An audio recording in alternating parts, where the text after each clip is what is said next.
고성과 속초를 잿더미로 만든 불은 잦아들었지만 화마가 남긴 상처는 여전합니다. 이번 화재로 집을 잃은 이재민들은 당장 몸 놓고 찾기가 쉽지 않은 상황인데요.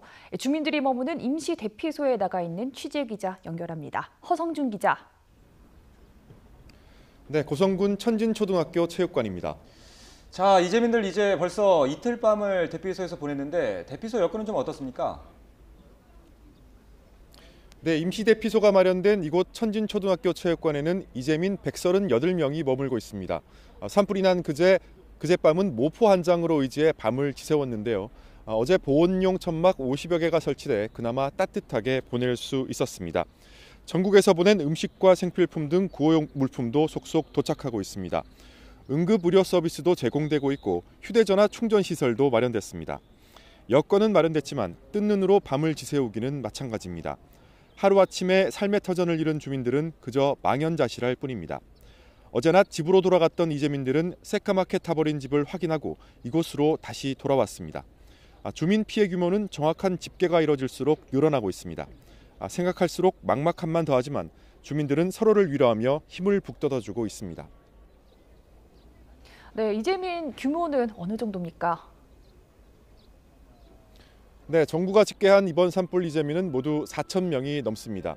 최종적으로 집계되지는 않았지만 단일 화재로는 역대 최대 규모의 산불 피해입니다. 이 가운데 3,700여 명은 어제 집으로 돌아가거나 친척 집으로 거처를 옮겼습니다. 나머지 이재민 290여 명은 이곳을 비롯해 고성과 속초, 동해 등 임시대피소 6곳에서 지낼 예정입니다. 특히 제가 있는 이곳 고성군 토성면은 이번 재난 사태가 시작된 곳인 만큼 다른 지역보다 피해가 큽니다. 근처에 있는 아야진 초등학교도 이재민들로 가득 찼습니다. 실제 한 주민은 대피소에 거주 신청을 했지만 이미 가득 찬 상태여서 차 안에서 밤을 지내기도 했습니다. 이재민 한 분의 얘기를 직접 들어보겠습니다.